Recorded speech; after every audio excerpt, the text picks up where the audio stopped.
in between the Anson and the Vulcan was the Lancaster. Here she is, from our right, Avro Vulcan XH558.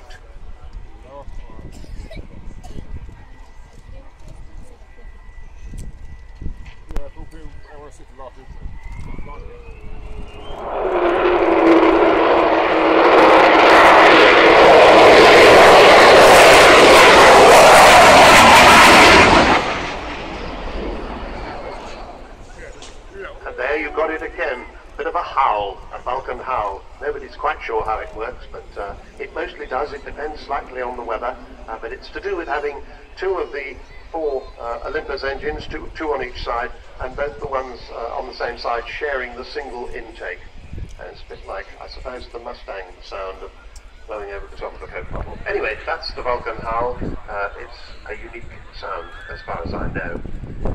So, the shape that was to become Vulcan was first drawn on a scruffy piece of paper in 1946 by Roy Chadwick, we were saying.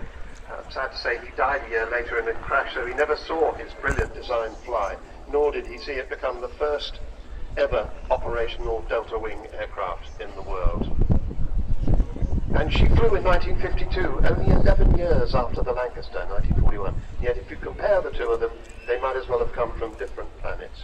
A quite extraordinary, forward-thinking design by Roy Chadwick.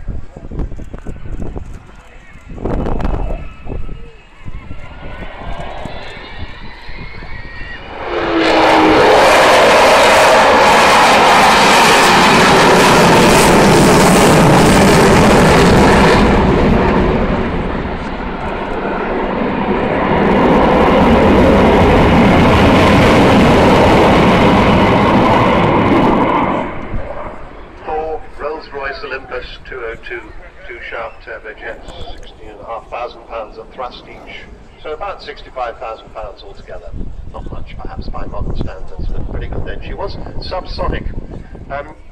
Going back to that original drawing that Roy Chadwick made, if you expand it in length by 1 3/4, 1.75, you get recognisably Concorde, because she is, of course, the Concorde predecessor, and Concorde also had Olympus engines, although rather developed Olympus engines with reheat. So flying her today, as captain is the man actually flying over the display is Captain Phil O'Dell, Pod.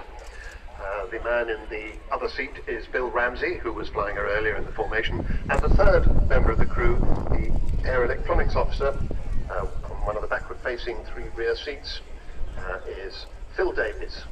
Here they are with the wheels down. She's not going to land just yet, but you get to see the wheels down in this flypast, all 18 of them, 16 on the main undercarriage and 2 on the nose.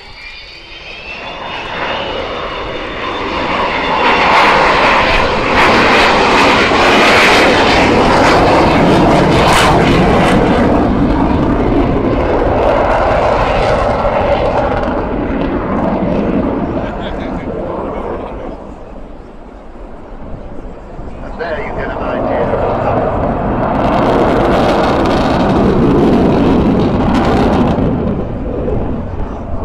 how extraordinarily agile this aircraft is. She doesn't have a big yoke to fly her by like most bombers do. She has a fighter-type control column. And in the early days, the test pilots used to roll her even at the Farnborough Air Show, but that was rather frowned on. And since, as far as I know.